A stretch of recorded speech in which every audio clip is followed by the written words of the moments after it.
Hello, नमस्कार, सत श्री अकाल, वणक्कम, वंदे मातरम, जय हिंद दोस्तों। स्वागत आपका एक बार फिर से गॉगल गुरु ऑडियो बुक चैनल पर। आप सुन रहे हैं हमला एपिसोड नंबर 6।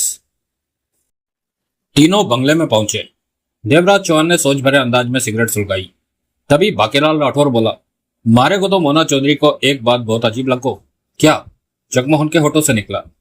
यो तो सब ठीक ही हो गए, पर मन ने महसूस करो कि मोना चौधरी बातें दूसरों से करो लेकिन उसका ध्यान कहीं और होवे। हो सकता है मन ने गलत नोट किया हो, पर मन ने तो यो लगो। जगमोहन ने देवराज चौहान को देखा। देवराज चौहान का चेहरा सपाट नजर आ रहा था। अमित सर्वेंट क्वार्टर में है? देवराज चौहान ने पूछा। हाँ, नाश्ता कर चुका है और बाहर से सिटकनी लगी है। बाकीलाल राठौर का स्वर स्थिर था। तभी जगमोहन बोला, यह बात तो मैंने भी नोट की है कि बातों के दरमियान मोना चौधरी का मन कहीं और था। लग रहा था जैसे वह कहीं और उलझी पड़ी हो और मजबूरी में बातों का जवाब देना पड़ रहा हो। देवराज चौहान ने सिगरेट सुलगाई। हो सकता है तुम दोनों की बातें सही हो। कष्ट लेते हुए देवराज चौहान ने गंभीर स्वर में कहा, उसके आने और जाने के दौरान मैंने जो बातें महसूस की है, अगर वह सही महसूस की है तो आने वाले वक्त में बहुत खतरनाक हालात का सामना करना पड़ सकता है। जगमोहन के चेहरे पर बेचैनी के भाव उभरे। मन ने तो समझ ना आवे कि थारी बात का मतलब क्या होवे। बाकीलाल राठौर की आंखें सिकुड़ी। बांके, मोना चौधरी जब यहाँ आई तो उसे नहीं मालूम था कि मैं यहाँ पर हूँ, जबकि उसकी मेरी मुलाकात कल रात होटल में हुई थी। कहने को तो उसने कह डाला कि उसने मेरा ठिकाना तलाश कर लिया है, लेकिन यह बात गले से उतरने के काबिल नहीं है। वह दूसरे काम के लिए ही यहाँ आई थी। दूसरा काम का होवे? बंगले की भीतरी स्थिति जानना और यह जानना कि अमित को हमने कहाँ रखा हुआ है। बाकीलाल राठौर चौंका। जगमोहन के होठ सिकुड़ गए। जब तुम अमित की तरफ गए तो मैं जानबूझकर मोना चौधरी के पास से उठकर चला गया, क्योंकि उसके इस तरह यहाँ आने से मेरे को उस पर शक हो चुका था। तब वह यहाँ से उठकर उसी तरफ गई जिस तरफ तुम गए थे। वह तुम्हारे पास सर्वेंट क्वार्टर में पहुंच भी जाती, लेकिन मेरी वजह से उसे रुक जाना पड़ा। मोना चौधरी को मारे अमित से क्या मतलब? बाकीलाल राठौर ने पूछा।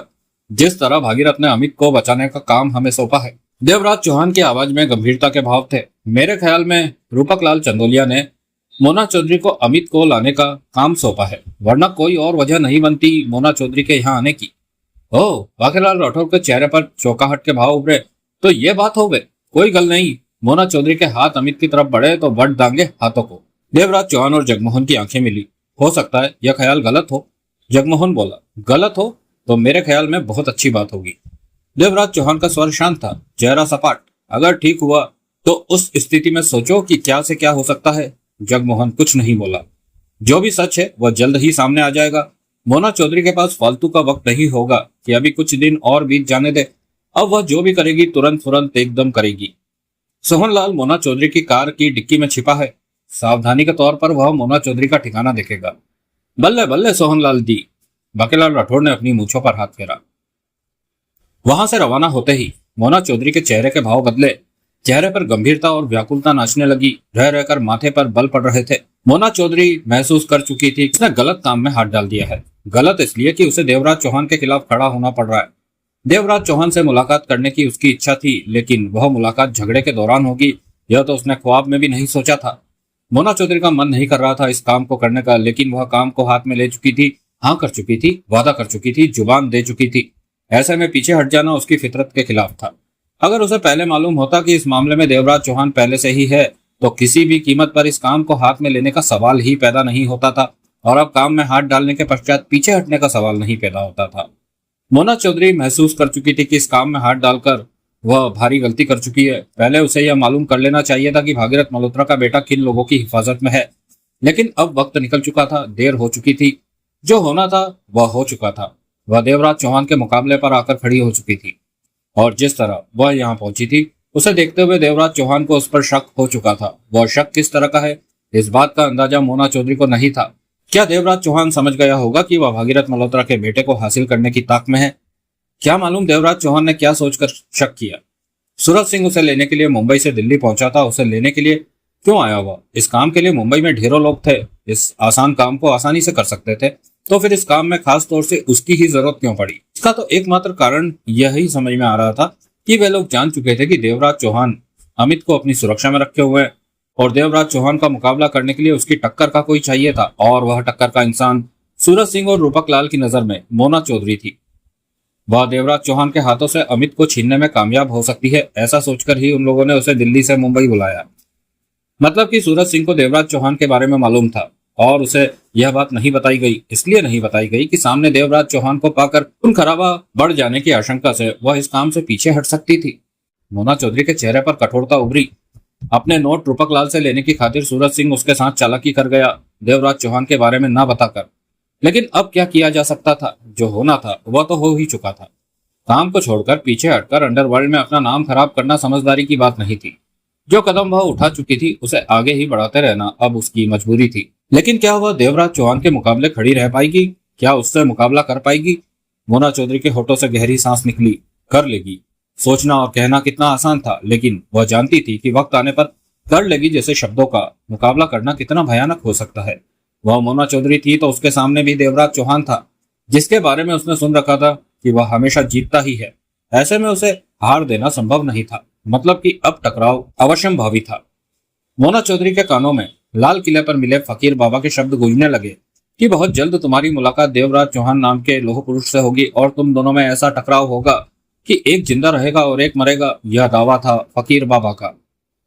यह वृत्तांत मोना चौधरी सीरीज के पूर्व प्रकाशित उपन्यास तू चल में आई में है। मोना चौधरी के चेहरे पर गंभीरता नाचने लगी। वह नहीं जानती थी कि जीत उसकी होगी या देवराज चौहान की, वह मरेगी या देवराज चौहान, लेकिन जो भी होगा बुरा ही होगा। अगर वह जिंदा रही तो मन में चुभन रहेगी कि जो इंसान दोस्ती के काबिल था वह मारा गया। अगर वह मरी तो मरते वक्त दुख होगा कि ऐसे इंसान के हाथों मर रही है जिसके लिए उसके मन में कोई रंजिश नहीं थी। यानी जो भी होगा ठीक नहीं होगा, गलत होगा, बुरा होगा। आज तक उसे किसी काम में हाथ डालने में हिचक नहीं हुई थी। किसी की मौत या जिंदा रहने का भी दुख या खुशी नहीं हुई होगी। जिस रास्ते पर बढ़ गई, कोई परवाह नहीं, पीछे मुड़कर देखने का तो मतलब ही नहीं था। लेकिन आज उसे सोचना पड़ रहा था, क्योंकि सामने जो था वह उसी की तरह खतरनाक था और उसका मन नहीं मान रहा था कि उससे झगड़ा करे। लेकिन अब इसके सिवाय और कोई रास्ता भी तो नहीं बचा था। मोना चौधरी ने ठीक वहां कार रोकी जहां सूरज सिंह और जुबैर सिंह को छोड़ा था। दोनों कुछ फासला रखे अलग अलग पहाड़ी पत्थरों पर बैठे थे।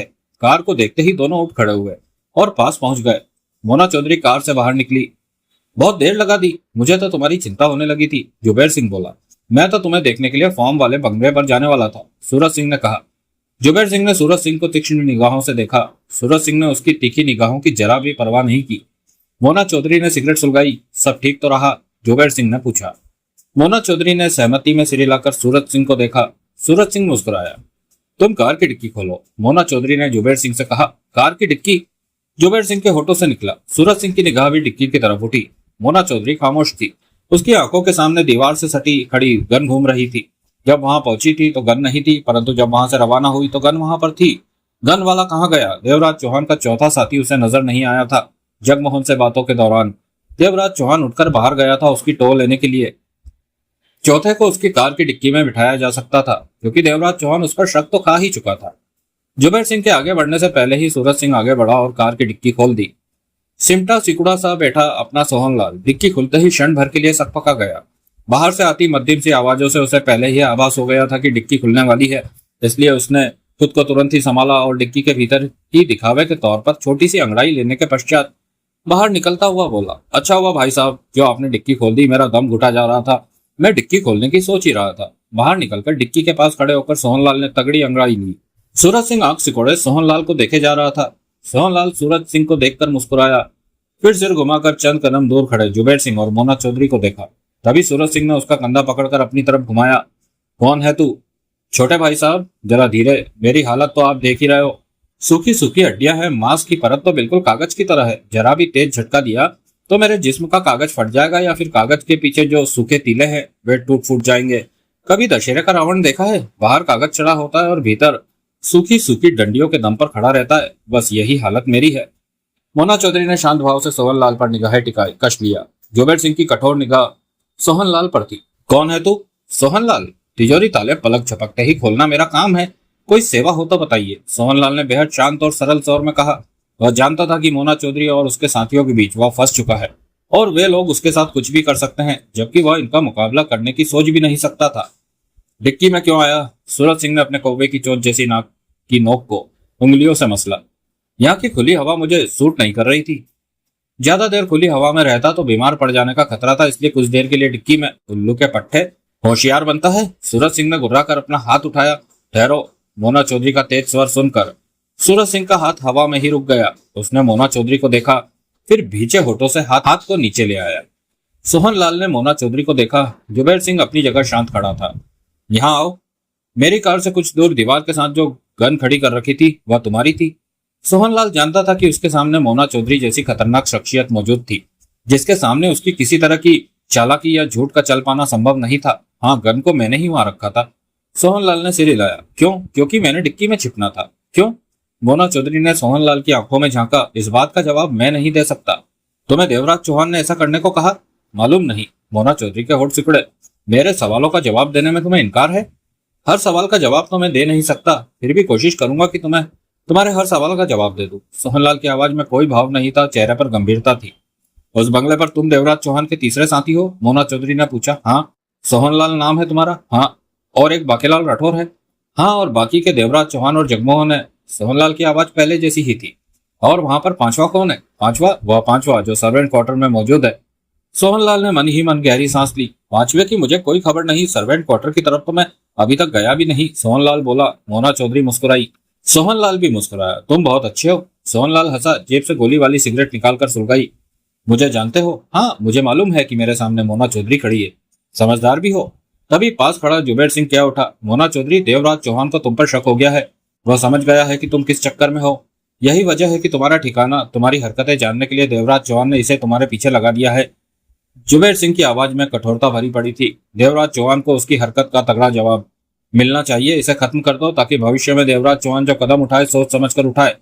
मोना चौधरी मुस्कुराई। सोहनलाल भी मुस्कुराया। जुबेर सिंह ठीक ही तो कहता है सोहनलाल। मोना चौधरी ने होठ सिकोड़े। अपनी अपनी समझ है। मैं तो गरीब बंदे की तरह हाथ जोड़े खड़ा हूं। जब हुक्म होगा गर्दन कटवाने के लिए गर्दन नीचे झुका लूंगा। सोहनलाल ने शराफत से कहा। तभी सूरज सिंह आगे बढ़ा और सोहनलाल की तलाशी लेने लगा। मेरे पास कोई हथियार नहीं है। सोहनलाल बोला। मैं शाकाहारी बंदा हूँ। तलाशी लेकर सूरज सिंह पीछे हटता हुआ बोला। इसका क्या करें? मोना चौधरी ने कष्ट लिया। जिंदा रहना चाहते हो सोहनलाल? हाँ, मैं अभी मरना नहीं चाहता। तो हमारे साथ मिल जाओ। किस काम के वास्ते? तुम अच्छी तरह जानते हो कि मैं किस काम के लिए यह बात कह रही हूँ। सोहनलाल खामोश रहा। देवराज चौहान के साथ रहकर तुम हमारी सहायता करो, बदले में 10, 20, 30 जो चाहिए मिल जाएंगे। सोहनलाल मुस्कुराया। समझदार है। सूरज सिंह हंसा। एक ही बार में बात इसकी नारियल जैसी खोपड़ी में आ फंसी है। मोना चौधरी। सोहनलाल का स्वर शांत था। मैं देवराज चौहान के खिलाफ नहीं जा सकता। वह तुम्हें जो दे रहा है मैं उससे ज्यादा दूंगी। वह मुझे कुछ भी नहीं दे रहा। क्या मतलब? देवराज चौहान मेरा दोस्त है। दोस्तों के साथ में दगाबाजी नहीं करता। सोहनलाल की आवाज शांत थी। सोच लो, मेरी बात नहीं मानोगे तो मजबूरन मुझे तुम्हारी जान लेनी होगी। मोना चौधरी के दांत भिज गए। मैं तुम्हारी बात किसी भी कीमत पर नहीं मान सकता। तुम जो करना चाहती हो कर लो। मोना चौधरी सोहनलाल को देखती रही। सोहनलाल बिना डरे मोना चौधरी को देखे जा रहा था। खत्म कर दो इसे। जुबेर सिंह के दांत भिज गए। सूरज सिंह के चेहरे पर किसी तरह का भाव नहीं था, क्योंकि फैसला मोना चौधरी का था। मोना चौधरी एकाएक मुस्कुरा पड़ी। तुम जा सकते हो सोहनलाल। सोहनलाल के चेहरे पर राहत के भाव उभरे। यह तुम क्या कर रही हो?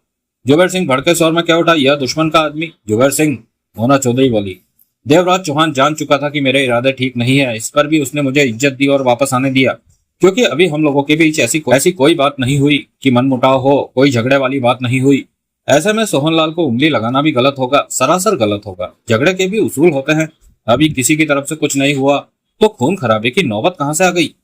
जुबेर सिंह होठ बीच कर रह गया। सूरज सिंह का चेहरा शांत था। जाओ सोहनलाल। सोहनलाल ने मोना चौधरी को देखा, फिर खामोशी से वहां से आगे बढ़ता चला गया। यह तुमने अच्छा नहीं किया, जुबेर सिंह ने सख्त स्वर में कहा। मत भूलो जुबेर सिंह कि मौत का खेल देवराज चौहान के साथ शुरू होने जा रहा है, और झगड़े की वजह भागीरथ का बेटा अमित है, और इस झगड़े की वजह अमित को ही रहने दो। गलत हरकत करके मैं नहीं चाहती कि हम दोनों का ध्यान अमित से हटकर जाति दुश्मनी पर उतर आए। अगर ऐसा हो गया तो इस लड़ाई का अंत बहुत ही बुरा होगा। जुबेर सिंह होठ भींचे रहा। सोहनलाल देवराज चौहान का दोस्त है। सोहनलाल को बिना वजह हमने छेड़ा तो देवराज चौहान गुस्से में आ सकता है, जो कि हमारे लिए ठीक नहीं होगा। हमने अमित को देवराज चौहान से हासिल करना है। अमित के हमारे हाथों में आते ही देवराज चौहान के और हमारे रास्ते अलग अलग हो जाएंगे। हमें सिर्फ अमित के बारे में सोचना है, कैसे हम बाजी जीत सकते हैं। मोना चौधरी ठीक कह रही है। सूरज सिंह क्या उठा। मोना चौधरी ने सूरज सिंह को देखा। आंखों में कठोरता उभरी। वह आगे बढ़ी और जोरदार घूसा सूरज सिंह के चेहरे पर मारा। सूरज सिंह कुछ भी समझ ना सका और लड़खड़ाकर 2 कदम पीछे हट गया। घूसा ऐसा था कि उसका पूरा चेहरा झंझना कर रह गया। सूरज सिंह ने गुस्से से मोना चौधरी को देखा। मुझे क्यों मारा? इस बात के लिए कि तुम जानते थे अमित को देवराज चौहान सुरक्षा दे रहा है। यह बात तुमने मुझसे छिपाई रखी, बताई नहीं और मुझे देवराज चौहान के मुकाबले पर खड़ा कर दिया। मोना चौधरी दांत भींचकर बोली, मैं नहीं जानता कि वहां देवराज चौहान है। तुम जानते थे? नहीं जानता होता तो तुम्हें बताता। मैं अगर नहीं जानते तो सोहन लाल या मेरे मुंह से देवराज चौहान का नाम सुनकर चौंकते जरूर, लेकिन तुम ऐसे खड़े रहे जैसे तुम्हें सब कुछ मालूम था। मेरी बात से इनकार करने की जरूरत नहीं। एक बार तो हो गया, लेकिन आज के बाद मेरे साथ ऐसी चालाकी करने की चेष्टा मत करना। सूरज सिंह ने अपने गाल पर हाथ फेरा। जो भी कहो, मैं नहीं जानता था कि अमित देवराज चौहान जैसे इंसान के पास है। सूरज सिंह गुस्सा दबाकर बोला, तुम जानते थे तभी तो दिल्ली से मुझे लाकर देवराज चौहान के समक्ष खड़ा कर दिया, वरना इस काम के लिए मुंबई में ढेरों आदमी हैं। लेकिन तुमने या रूपक लाल ने किसी तरह का रिस्क लेना ठीक नहीं समझा और अमित की बाबत सीधे मुझसे बात की, तभी तो मुंह मांगी रकम दी गई। देवराज चौहान के बारे में छिपाते वक्त तुम्हें सोच लेना चाहिए था कि यह बात छिपी नहीं रह सकेगी। जो भी कहो, पहले मुझे देवराज चौहान के बारे में नहीं मालूम था। सूरज सिंह अपनी बात पर अड़ा रहा।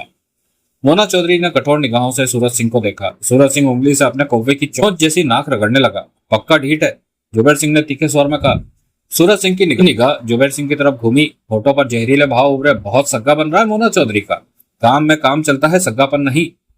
सूरज सिंह की आवाज में सख्ती के भाव आ गए। एक बात और दिमाग में बिठा ले, मेरी बात के बीच में मत आया कर। जुबेर सिंह के होठों से गुर्राहट निकली। साला कुत्ते की तरह गुर्राता है, सूरज सिंह ने पहले जैसे स्वर में कहा। जुबेर सिंह पुनः गुर्रा कर आगे बढ़ा। हाँ, सूरज सिंह के चेहरे पर दरिंदगी के भाव उभरे। जुबेर सिंह, मोना चौधरी की आवाज में सख्ती थी। रुक जाओ। भीचे दांतों से जुबेर सिंह चिटक गया। मोना चौधरी ने दोनों को घूर कर देखा। तुम दोनों में जो होने जा रहा था वह आज के बाद नहीं होना चाहिए। मोना चौधरी ने एक एक शब्द चबा कर कहा। यह मत भूलना कि तुम दोनों एक ही काम पर एक साथ काम कर रहे हो। तुम लोगों के झगड़े की वजह से मेरा काम खराब हो यह मैं कतई पसंद नहीं करूंगी। अगर ऐसा कुछ हुआ तो उसी वक्त मैं तुम दोनों को शूट कर दूंगी। सूरज सिंह ने जुबेर सिंह को देखा, फिर दरिंदगी से भरी हंसी हंसा। जुबेर सिंह दांतों के साथ साथ हाथों की उंगलियां भींच कर रह गया। सूरज, मोना चौधरी का लहजा और भी सख्त हो गया। सूरज सिंह ने फौरन खुद को सामान्य किया और मुंह दूसरी तरफ फेर लिया, लेकिन जुबेर सिंह सूरज सिंह को घूरता रहा। मोना चौधरी ने कष्ट लिया। फिर बोली, तुमने कहा था कि आज किसी ठिकाने का इंतजाम कर दोगे जहां रहकर हम काम कर सकें। मोना चौधरी के शब्द सुनकर सूरज सिंह ने उसे देखा।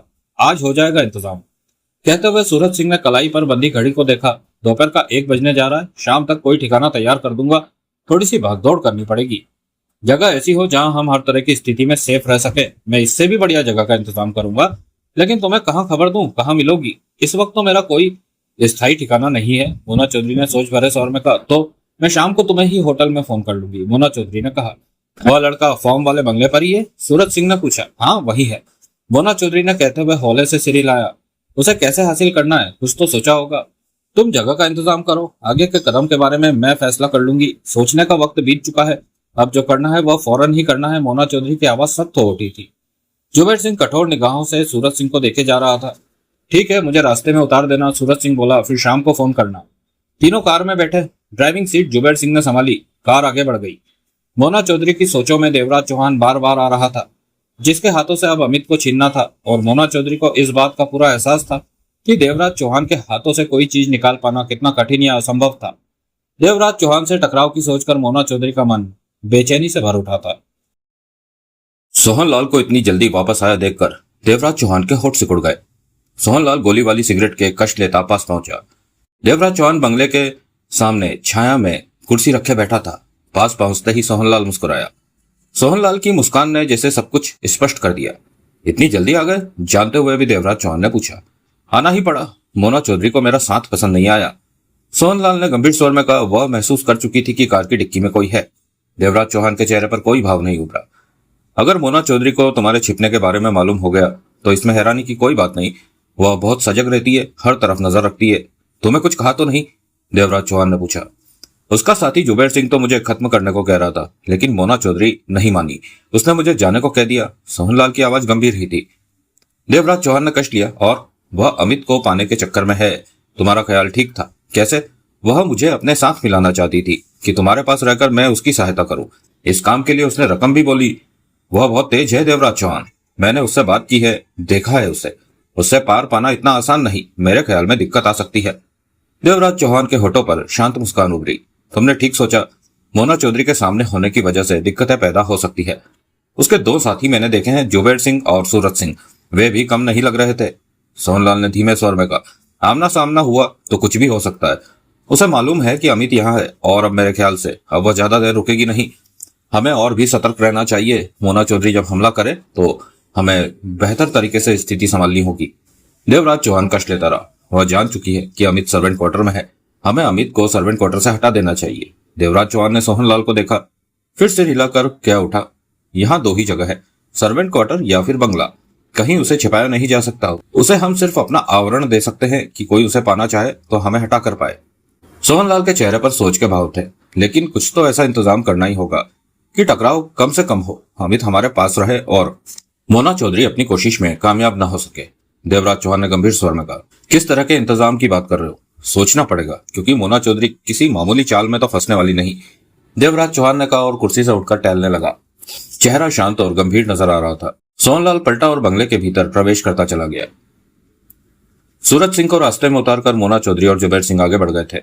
मुझे यह आदमी ठीक नहीं लगता, जुबैर सिंह ने कहा। इसलिए कि तुम्हारी उससे झड़प हो गई? मोना चौधरी मुस्कुराई।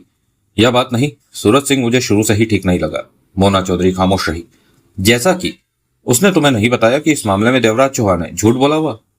मोना चौधरी खामोश रही। तुम्हें सूरज सिंह से सावधान रहना चाहिए, जुबैर सिंह पुनः बोला। तुम्हें उस पर शक है तो काम के दौरान उस पर नजर रख लेना, मोना चौधरी ने कहा। ठीक है, जुबैर सिंह ने सिर हिलाया। तुम्हें कहां छोड़ू? अपने कमरे पर छोड़कर तुम चले जाना। शाम को हमारी मुलाकात होगी, आ जाना। मैं सोचना चाहती हूं कि अमित को देवराज चौहान के हाथों से कैसे खींचा जा सकता है। सूरज सिंह ने होटल के कमरे में प्रवेश किया तो चेहरे पर गंभीरता के भाव उभरे पड़े थे। सुजान सिंह आराम की मुद्रा में बेड पर लेटा हुआ था। सूरज सिंह को देखकर कुछ सीधा हुआ। कैसी तबीयत है भाई? सूरज सिंह बैठता हुआ बोला। जख्म तेजी से भर रहा है, डॉक्टर अच्छा है, लगता है जल्दी ही ठीक हो जाऊंगा। सुजान सिंह ने कहा। आज क्या हुआ? मोना चौधरी के साथ कहां गया? सूरज सिंह ने सब कुछ बताया। सुनकर सुजान सिंह बोला, मोना चौधरी जल्दी ही अपना रंग दिखाएगी। यो तो ठीक है भाई, लेकिन इस काम में मुझे तुम्हारी जरूरत आन पड़ी है। मेरी जरूरत? सुजान सिंह ने उसे गहरी निगाहों से देखा। हाँ बोल, वो तेरा यार है ना, जिसके बारे में तू जिक्र करता था कि खंडाला में उसकी चलती है, हीरालाल? हाँ हाँ वही हीरालाल। कुछ दमखम है हीरालाल में या तू यूं ही बोलता था? मैं कोई भी बात यूं ही नहीं बोलता। तो जरा हीरालाल के बारे में फिर से बता। क्यों? बता भाई, क्यों वाली बात का जवाब मैं जल्दी ही दूंगा। सूरज सिंह मुस्कुराया। तेरे दिमाग में फिर कुछ है? सुजान सिंह ने उसे घूरा। कुछ नहीं है, तू हीरालाल के बारे में तो बता। सुजान सिंह उसे घूरता रहा। बता भाई। सूरज सिंह के चेहरे पर उखड़े भाव उभरे। दो पलों की चुप्पी के बाद सुजान सिंह धीमे स्वर में बोला। एक बार मैंने और हीरालाल ने मुंबई में एक साथ काम किया था। बहुत दिल वाला है हीरालाल। डरना तो उसने जैसे सीखा ही नहीं। वैसे खंडाला में उसकी चलती है, यही बोलता था कभी खंडाला में काम हो तो बताना मुझे, मिनटों में निपटा दूंगा। कब की बात है? 8-10 साल हो गए। इतने सालों में वो तेरे को भूल गया होगा भाई। सूरज सिंह ने होठ सिकोड़ा। वह मुझे नहीं भूल सकता। क्यों? मैंने उसकी जान बचाई थी, तो हो सकता है कि मर खप गया हो। सूरज सिंह ने कहा। इस बारे में अब मैं क्या कह सकता हूँ? हीरालाल बोला था कि खंडाला में कभी उससे मिलना हो तो बाबा होटल पर जाकर उसके बारे में पूछ लूं। ये बाबा होटल कहाँ पड़ता है? मालूम नहीं। कोई बात नहीं, मैं पता कर लूंगा। सूरज सिंह उठ खड़ा हुआ। सुजान सिंह ने सूरज सिंह को गहरी निगाहों से देखा। अब बता, क्या है तेरे दिमाग में? चिंता मत कर भाई, सूरज सिंह मुस्कुराया। मेरे दिमाग में जो है ठीक है, आकर बताता हूँ। देखो तो सही कि तुम्हारा हीरालाल मिलता है भी या नहीं, काम का आदमी है कि नहीं। कहने के साथ ही सूरज सिंह बाहर निकलता चला गया। मेरा घायल होने का फायदा उठा रहा है, उल्टे काम करेगा तो मरेगा। सुजान सिंह बड़बड़ा उठा। मैं साथ रहता था तो इसे संभाले रहता था। सूरज सिंह 1 घंटे में तलाश करता हुआ बाबा होटल में जा पहुंचा। 45 बरस का वह इंसान था जो बाबा के नाम से जाना जाता था। घटिया से इलाके में छोटा सा होटल था और होटल की हालत बता रही थी कि यहाँ शरीफ लोगों का आना जाना नहीं है। बाबा भी 15 नंबरी लग रहा था। यहाँ चाय से लेकर विस्की तक हाजिर थी। होटल में लंच का वक्त था और वहां बैठे लोगों को देखकर आसानी से अंदाजा लगाया जा सकता था कि होटल का असली रूप क्या है। होटल के बाहर बोर्ड पर बड़े बड़े अक्षरों में लिखा हुआ था कि यहाँ कमरे भी उपलब्ध है। सूरज सिंह बाबा के पास पहुंचा, जो 4 फीट लंबे काउंटर के पीछे लुंगी और कमीज पहने बैठा था। सिर के आधे बचे बालों पर हाथ फेरता इधर उधर देख रहा था। सूरज सिंह के पास आते ही बाबा की सवालिया नजरें उस पर जा टिकी। हीरालाल जिंदा है या मर खप गया? सूरज सिंह ने लापरवाही से पूछा। बाबा ने गहरी निगाहों से उसे देखा। अभी तक तो जिंदा ही है। क्यों? कई साल हो गए उससे मिले, उसके बारे में कोई खबर नहीं थी, इसलिए पूछा। आज ही मुंबई से आया हूँ। हीरालाल ने बोला था कि मेरा पता जानना हो तो बाबा होटल में पूछ लेना। सूरज सिंह ने कहा। तो हीरालाल से मिलना है? बाबा ने समझने वाले अंदाज में सिर हिलाया। हाँ, कल आना, पता बता दूंगा। बाबा ने सूरज सिंह से नजरें हटा ली। मुझे अब भी उसका अता पता चाहिए। सूरज सिंह का स्वर शांत था। बाबा ने पुनः सूरज सिंह को देखा। अभी? हाँ बिल्कुल अभी। ना बताऊं तो? बाबा के होठ सिकुड़े। मैं हीरालाल का दोस्त हूँ। सूरज सिंह ने नम्र स्वर में कहा। तुम्हें पता बताना चाहिए, जरूरी है उससे मिलना। हाँ ठीक है, 1000 रुपए निकालो, पता बता देता हूँ, बाबा ने कहा। सूरज सिंह के होठों पर अजीब सी मुस्कान उभरी। मेरा चेहरा देख, मेरे को देख, सूरज सिंह बोला। बाबा ने उसे देखा। तेरे को क्या लगता है हीरालाल का पता जानने के लिए मैं 1000 रुपए दूंगा? एकाएक बाबा मुस्कुराया। समझदारी वाली बात करता है। कहने के साथ ही बाबा ने हीरालाल का पता बता दिया। सूरज सिंह बाबा के बताए पते पर हीरालाल के घर पहुंचा। 3 कमरों का शानदार घर था। दरवाजा खुला था। सूरज सिंह बेहिचक भीतर प्रवेश कर गया। अच्छा खासा सजाया हुआ ड्राइंग रूम था। उस वक्त वहां कोई भी मौजूद न था। वहीं खड़ा सूरज सिंह नजरें दौड़ाता रहा, फिर आगे बढ़ा और दूसरे कमरे में पहुंचा। वह बेडरूम था, खाली था। तीसरे कमरे में पहुंचा, वह भी बेडरूम था लेकिन खाली था। कोई नजर नहीं आया। सूरज सिंह और आगे बढ़ा तो एक बंद दरवाजे के पीछे पानी गिरने की आवाज आई। सूरज सिंह समझ गया कि हीरालाल बाथरूम में है। वह वापस ड्राइंग रूम में आ गया, सोफे पर बैठा और सिगरेट सुलगाकर कश लेने लगा। जब सिगरेट खत्म होने पर आई तो हीरालाल आया। 50 वर्षीय हीरालाल 40 से ज्यादा का नहीं लग रहा था। ड्राइंग रूम में आते ही वह कठोर निगाहों से सूरज सिंह को देखने लगा। हीरालाल का चेहरा तो आमतौर पर वैसे ही सख्त रहता था। इस वक्त वह नहा कर आ रहा था और शरीर पर गाउन था। मेरे घर में मेरी इजाजत के बिना आना मना है, हीरालाल शब्दों को चबा कर बोला। दरवाजा खुला था तो मैं अंदर आ गया। दरवाजा अब भी खुला है तो बाहर निकल, हीरालाल ने सख्त स्वर में कहा। सूरज सिंह मुस्कुरा दिया। अगर मुझे मालूम होता कि मेरा भीतर आना तुम्हें बुरा लगेगा तो तुम्हारे आने तक मैं बाहर ही खड़ा रहता। हीरालाल उसे घूरता रहा। बस भी करो, अब नाराजगी छोड़ दो। कौन हो तुम? सूरज सिंह। मैंने तुम्हें पहले कभी नहीं देखा। आने की वजह बताओ और फुटो यहां से। यार तुम तो बहुत रूखे किस्म के इंसान हो। भाई तो बोलता था कि तुम बढ़िया आदमी हो। कौन भाई? सुजान सिंह। मैं किसी सुजान सिंह को नहीं जानता। तुम चाहते क्या हो? हीरालाल उसे घूरता हुआ बोला। जो भी बात करना सोच समझ कर करना। इस बात का ध्यान रखना कि तुम हीरालाल के सामने हो। भाई, सुजान सिंह तुमसे कई साल पहले मुंबई में मिला था। वो कहता है कि तुम दोनों ने मिलकर कोई काम भी किया था, सूरज सिंह ने शांत स्वर में कहा। हीरालाल ने फौरन हौले से सिर हिलाया। अच्छा, तुम उसी सुजान सिंह के भाई हो? सूरज सिंह ने सहमति में सिर हिलाया। सुजान सिंह कहाँ है? यहीं खंडाला में एक होटल में। टांग पर गोली लग गई थी लेकिन अब ठीक हो रहा है। मेरे होते हुए होटल में ठहरा है? हीरालाल ने सिर के गीले बालों में उंगलियां फेरी। गलत कर दिया उसने। इस बात का जवाब तो भाई ही देगा। हीरालाल ने सिर हिलाया, फिर बोला। तुम किसी काम से आए हो या फिर चाय पीने? काम है क्या? भाई बोलता है कि तुम खंडाला में दम रखते हो और मुझे दमदार आदमी चाहिए। एक मामला है जिसमें 1-2 करोड़ की रकम पैदा हो सकती है, सूरज सिंह ने कहा। हीरालाल की निगाह सूरज सिंह पर जा टिकी। सूरज सिंह ने अपने कौवे की चोट जैसी नाक को मसला, फिर मुस्कुराया। 1-2 करोड़? हाँ, पूरी बात बताओ। पूरी बात जानने के बाद तुम पीछे हट गए तो मामला खुल जाएगा, सूरज सिंह ने कहा। 1-2 करोड़ का मामला है तो पीछे हटने का सवाल ही पैदा नहीं होता। तुम बोलो। मेरे ख्याल में हमें इतनी जल्दी बात के सिरे तक नहीं पहुंच जाना चाहिए, सूरज सिंह ने गंभीर स्वर में कहा। तो मैं अभी तुम्हें ठीक से जानता नहीं, भाई बीच में बैठा हो तो ज्यादा अच्छा होगा। तुम सुजान सिंह को यहाँ ले आओ, मेरे होते हुए उसका होटल रहना ठीक नहीं, हीरालाल ने कहा। भाई को तो ले ही आऊंगा लेकिन एक छोटा सा काम है, अगर कर सको तो। क्या? कोई ऐसी जगह चाहिए जहां 3-4 लोग रहकर अपनी योजना पर काम कर सकें। लोगों की ताकझाक वहां ना ही हो तो ज्यादा बेहतर। मैंने अपने साथियों से शाम तक जगह का इंतजाम हो जाने का वादा किया है। हीरालाल ने सूरज सिंह की आंखों में झांका। लफड़े वाला काम है? काम तो लफड़े वाला ही है लेकिन जहां हम रहेंगे वहां शायद कुछ नहीं होगा।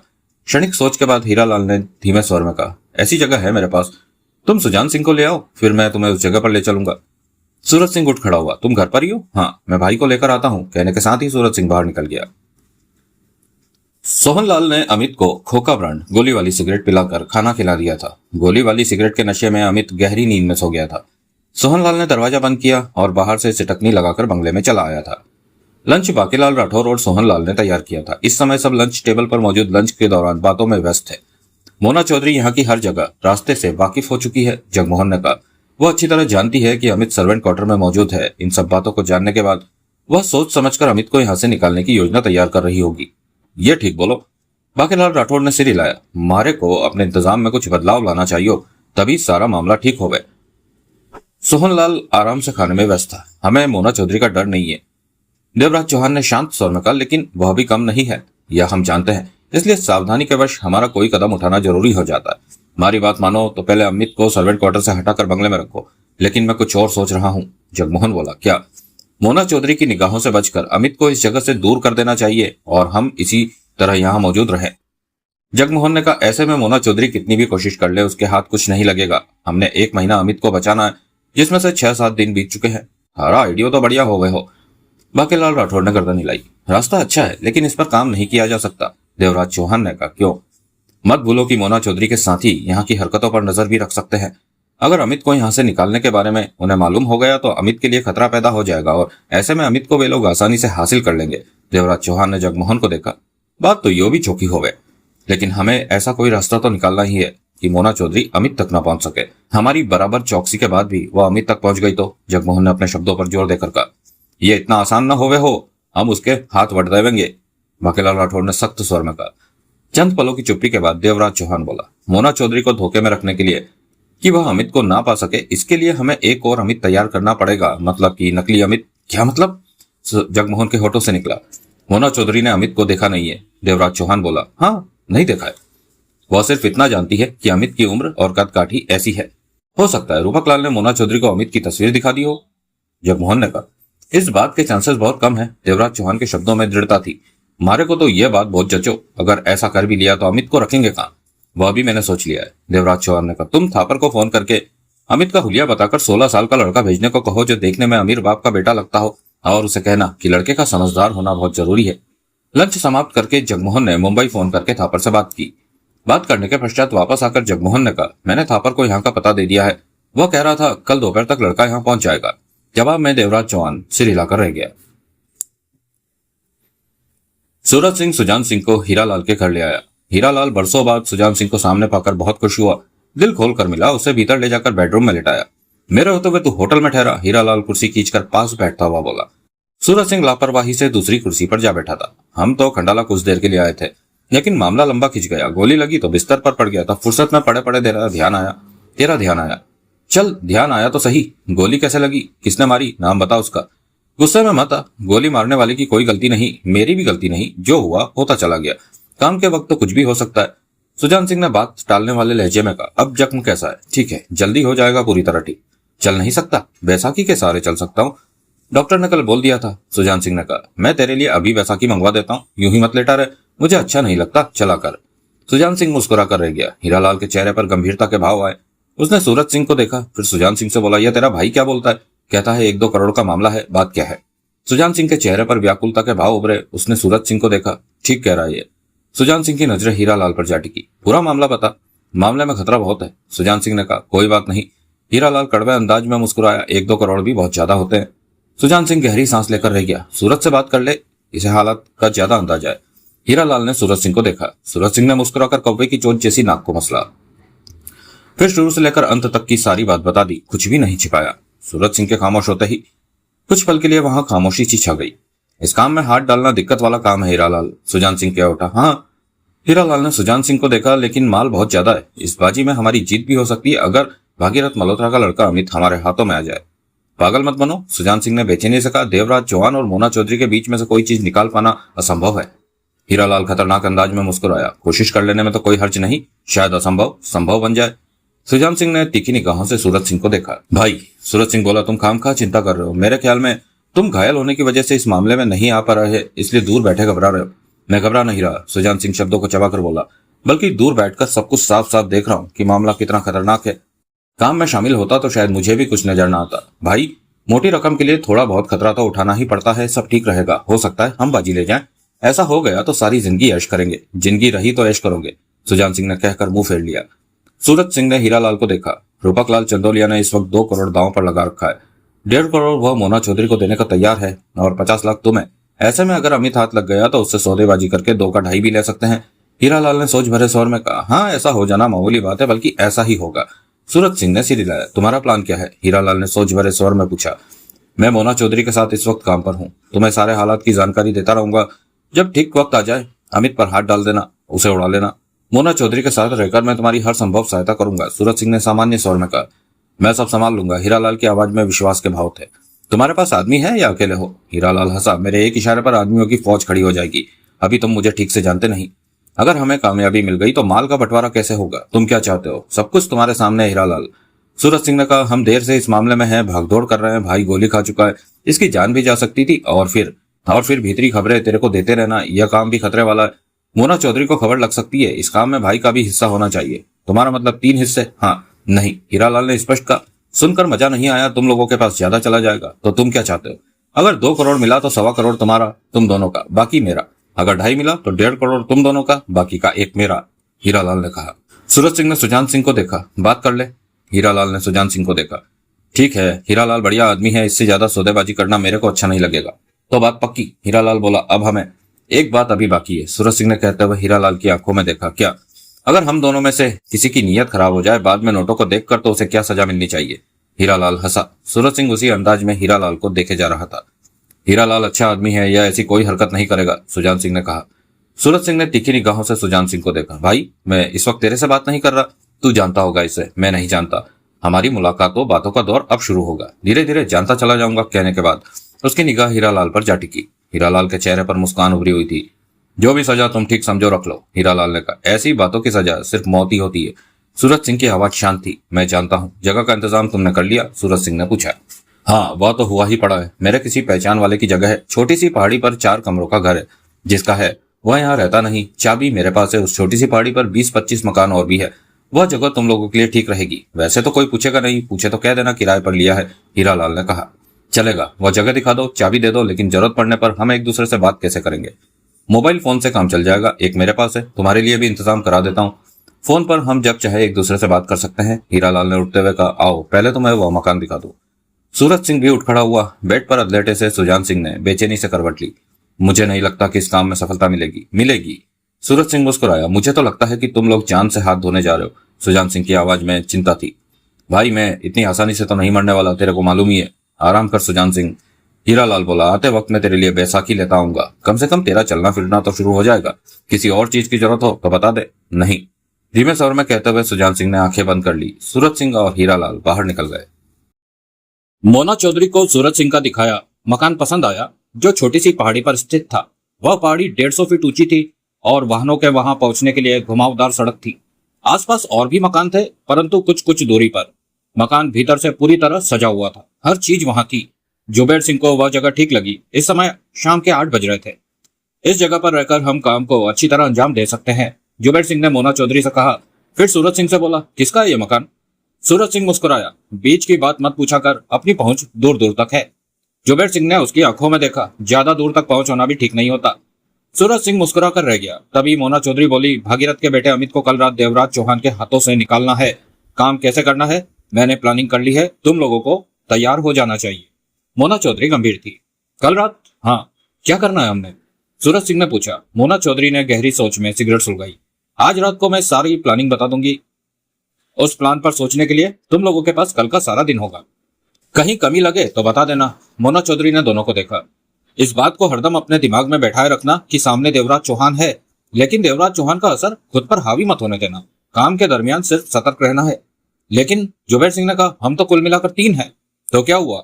मेरे ख्याल में कुछ और लोग भी साथ हो जाते तो अच्छा रहता, जुबेर सिंह ने कहा। काम करने का ढंग ठीक हो, प्लानिंग ठीक हो, कहीं भी हमला करने के लिए 3 बहुत होते हैं।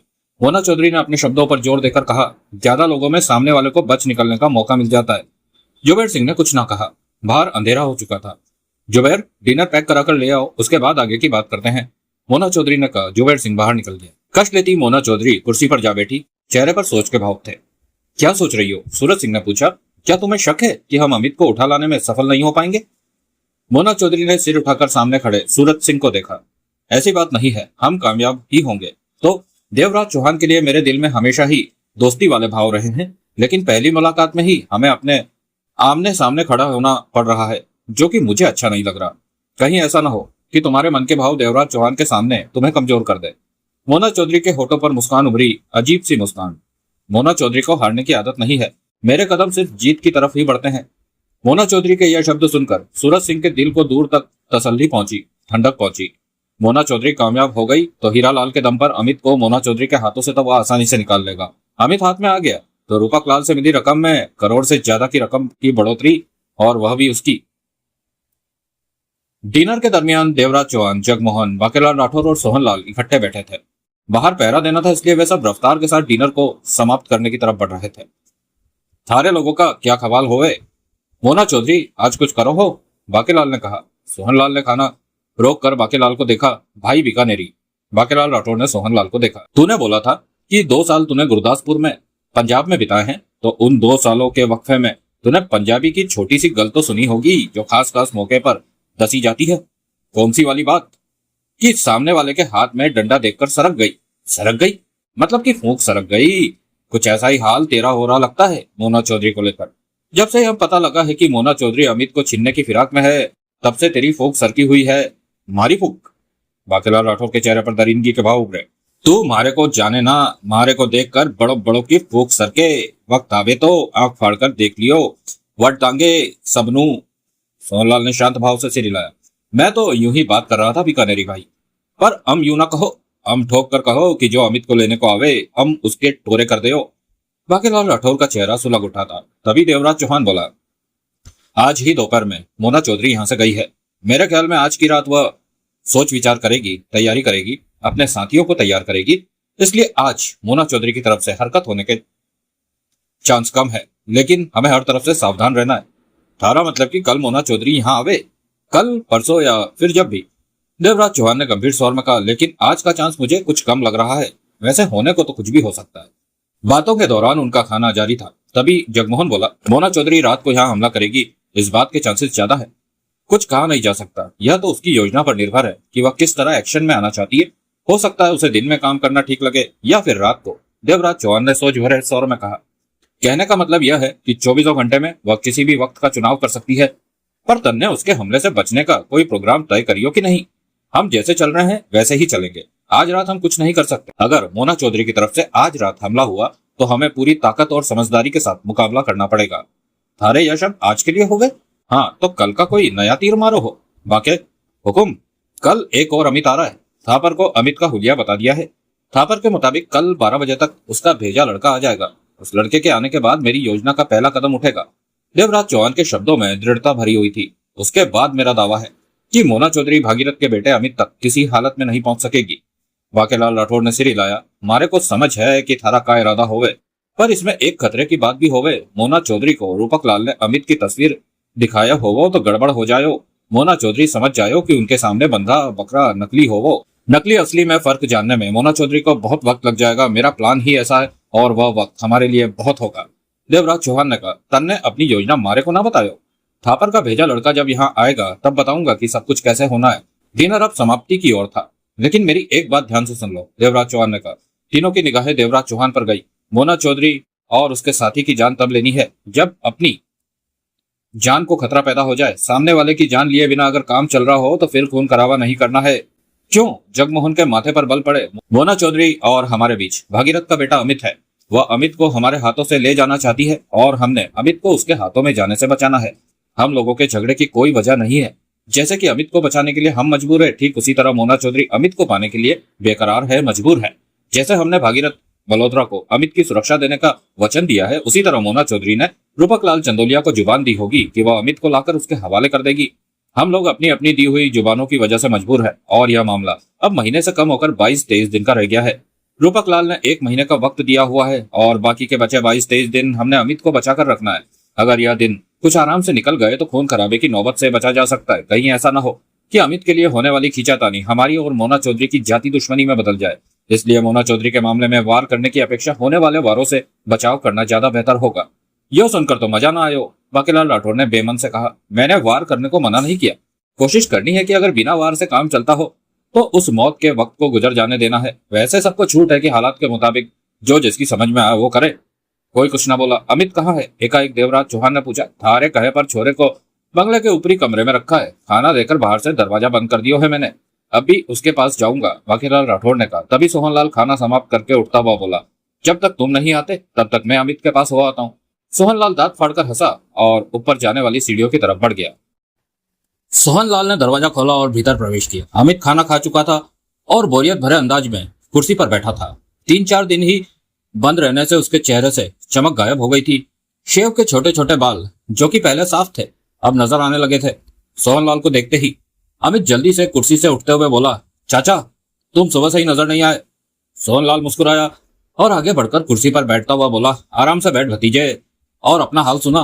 कुर्सी खींचकर अमित सोहनलाल के पास बैठता हुआ बोला, चाचा एक सिगरेट दो ना, खोका ब्रांड वाली। अमित बेसब्री भरे भाव में क्या उठा, अपने भतीजे को वही तो देने आया हूँ। सोहनलाल मुस्कुराते हुए जेब से सिगरेट निकालता हुआ बोला, मुंबई से तेरी चेकबुक नहीं आई भतीजे? मंगवा लूंगा चाचा। अमित सोहनलाल के हाथ से सिगरेट झपटता हुआ बोला, इस कैद के झंझट से तो छुटकारा मिले, यहाँ तो मेरा दम घुटता है। खोका ब्रांड के कष्ट ले ले, सब ठीक हो जाएगा। सोहनलाल ने उसे माचिस थमा दी। तेरी चेकबुक ना आई और यहाँ से तेरे को छुटकारा मिल गया तो तब तुझे चाचा याद कैसे रहेगा? अमित ने जल्दी से सिगरेट सुलगाकर कश लिया। चिंता ना करो चाचा, तुम्हें मैं भूल नहीं पाऊंगा। वैसे भी तुम्हारा पीछा अब मैं नहीं छोड़ने वाला। तुम्हारे से तो मैंने खोखा ब्रांड की इतनी सिगरेटें मंगवानी है कि कम से कम 5 साल मुझे और मंगवाने की जरूरत ना पड़े। मुझे लगता है जैसे कि मैं खोखा ब्रांड सिगरेट पीने के लिए ही पैदा हुआ हूँ। चिंता मत कर, तेरे बंगले का एक कमरा पूरा का पूरा भर दूंगा खोखे वाली सिगरेट से। अपने भतीजे का ख्याल नहीं रखूंगा तो किसका रखूंगा? सोहनलाल ने मीठे स्वर में कहा, तेरे को याद है ना, तूने अपने चाचा को साइन किया हुआ छोटा सा चेक देना है, रकम मैं खुद भर लूंगा। अमित के दिमाग पर गोली वाली सिगरेट का असर होना शुरू हो चुका था। मुझे सब याद है, मैं अपने चाचा को खुश कर दूंगा। मैं जानता हूँ मेरे भतीजे को अपने चाचा से बहुत प्यार है। सोहनलाल उठता हुआ बोला, अब चलता हूँ, वह बीकानेरी भाई आने वाला होगा। हाँ चाचा, दिन में 3-4 चक्कर लगा लिया करो मेरे पास, सुबह दोपहर और रात। खोखा ब्रांड सिगरेट की सख्त जरूरत रहती है मेरे को। अमित की आंखें अब नशे में सुर्ख होने लगी थी। ठीक है, मैं भतीजे को किसी तरह की शिकायत का मौका नहीं दूंगा। सोहनलाल कमरे से बाहर निकला तो सामने से आता बाकीलाल राठौर टकरा गया। सोहनलाल उसे देखते ही मुस्कुराया, कर आया चेक वाली बात पक्की? बाकीलाल राठौर ने उसे घूरा तो बता दिया उसने तेरे को? तू बहुत घटिया आदमी हो, वो बच्चे को नशा कराकर अपना काम निकालता है। वह पहले ही 50 तरह के नशे कर चुका है, लेकिन मेरा घटिया नशा उसके सिर पर चढ़कर बोल रहा है अब वह मस्ती में है। सिगरेट खत्म करके ऐसा सोएगा कि सुबह ही उठेगा। तू भी आराम कर ले। कहने के साथ ही सोहनलाल आगे बढ़ता चला गया। सालो, बहुत चालाक समझे हो अपने को, उसे घूरता हुआ बाकीलाल राठौर बड़बड़ा उठा। खाने के बाद कॉफी का दौर चल रहा था। मोना चौधरी कुर्सी पर बैठी थी। सूरज सिंह लंबे सोफे पर अधलेटा सा था। जुबैर सिंह कॉफी का प्याला थामे टहल रहा था और घुट भर रहा था। कुछ क्षण पहले ही मोना चौधरी अपना प्लान बताकर हटी थी। उसके बाद वहां छाई मौजूदगी को मोना चौधरी ने ही तोड़ा। वहां पर रात को 8 लाइटें बंगले के आसपास रोशन रहती है, जिनके रोशन रहते कोई भी बंगले तक नहीं पहुंच सकता। पहुंचने की कोशिश में वह देवराज चौहान और उसके साथियों की नजरों में आ जाएगा। ऐसे में सबसे पहले उन लाइटों को बेकार करना है। दोनों की निगाह मोना चौधरी पर जा टिकी। अमित को उन लोगों ने सर्वेंट क्वार्टर में रखा हुआ था। यह उनकी चालाकी ही थी, क्योंकि जो भी व्यक्ति अमित को लेने की कोशिश करेगा वह बंगले में जाएगा, न कि सर्वेंट क्वार्टर में। परंतु अब देवराज चौहान जान चुका है कि मुझे मालूम हो गया है कि अमित सर्वेंट क्वार्टर में है, इसलिए यकीनन उन लोगों ने अमित को वहां से हटाकर बंगले में कहीं रख दिया होगा। तभी सूरज सिंह बोला, मेरे ख्याल में तुम्हारा अकेले बंगले में जाना खतरे से खाली नहीं, लेकिन इसके अलावा और कोई चारा भी नहीं। मोना चौधरी ने गंभीर स्वर में कहा, मेरे साथ तुम दोनों ने या एक ने बंगले में जाने की चेष्टा की तो बात खराब हो सकती है। मेरा अकेले जाना ही ठीक है। तुम लोग वहां फैली रोशनियों को साइलेंसर लगे रिवॉल्वरों से निशाना लगाकर उन्हें बेकार कर देना और अंधेरा का फायदा उठाकर मैं बंगले में आसानी से पहुंच जाऊंगी। उसके बाद बंगले से अमित को तलाश करके लाना खास कठिन काम नहीं है। उन लोगों को धोखा दिया जा सकता है, लेकिन उन्हें तुम्हारे बंगले में पहुंच जाने की खबर लग सकती है। जुबैर सिंह बोला, मैं ऐसा होने नहीं दूंगी, लेकिन देवराज चौहान भी कम नहीं है। उसे मेरी हरकत के बारे में जानकारी हो सकती है। जो भी हो, इतना खतरा तो उठाना ही पड़ेगा। तुम बंगले में चली गई तो हम क्या करेंगे? तुम लोग कुछ दूर अंधेरे में रहकर बंगले की तरफ नजर रखोगे, ताकि जब मैं अमित को लेकर बंगले से निकलूं तो मेरे सामने दिक्कत आने पर तुम लोग मेरी सहायता कर सको। सूरज सिंह और जुबैर सिंह की नजरें मिली, और अगर दिन निकलने तक भी तुम बंगले से बाहर ना आ सकी तो तुम लोगों को किसी भी हालत में बंगले की तरफ नहीं आना है। फार्म हाउस से दूर रहना है। मोना चौधरी ने गंभीर स्वर में कहा, भीतर जो भी हालात होंगे उनसे खुद ही मुझे निपटना होगा। उस स्थिति में तुम लोग मेरी कोई सहायता नहीं कर सकोगे। कुछ करोगे तो मरोगे। मैं बाहर ना निकली और दिन निकल आया तो तुम दोनों ने दूर रहकर बंगले का ध्यान रखना है। सूरज सिंह ने गहरी सांस ली। जुबैर सिंह गंभीर स्वर में बोला, मुझे नहीं लगता कि तुम इस तरह कामयाब हो पाओगी। इसके सिवाय और कोई रास्ता नहीं जुबैर। देवराज चौहान की वजह से यह आसान काम कठिन हो गया है। खतरा तो उठाना ही पड़ेगा। मोना चौधरी ने गंभीर स्वर में कहा, तुम दोनों ने जलती रोशनियों को निशाना बनाना है। अगर कोई नजर आ जाए तो उस पर गोली नहीं चलानी है। अपना काम करके पीछे हट जाना और बंगले पर नजर रखना। तुम दोनों की हरकतों से यही लगे कि हम लोगों ने हमला तो बोला, परंतु उनकी सतर्कता की वजह से हमें पीछे हटना पड़ा। सूरज सिंह ने जुबैर सिंह को देखा, तुम्हारा क्या ख्याल है? इस तरह मोना चौधरी कामयाब होगी? मुझे तो लगता है यह फंसेगी। अब यह बात तो मोना चौधरी ही जाने की यह किस तरह ठीक काम कर सकती है, जुबैर सिंह ने शांत सपाट स्वर में कहा। मोना चौधरी के चेहरे पर गंभीरता नाच रही थी। वह खामोश थी। आधी रात को मौका मिलते ही सूरज सिंह ने मोबाइल पर हीरालाल को खबर कर दी कि कल रात मोना चौधरी क्या करने जा रही है। हीरालाल और सुजान सिंह की सुबह बेड टी पर मुलाकात हुई। हीरालाल ने उसे बैसाखी ला दी थी। सुजान सिंह अब आसानी से चल फिर रहा था। डॉक्टर को यहाँ का पता दे दिया गया था। कल शाम को आकर वह बैंडेज और दवाई दे गया था। सुजान सिंह अब खुद को पहले से कहीं ज्यादा तरोताजा बेहतर महसूस कर रहा था।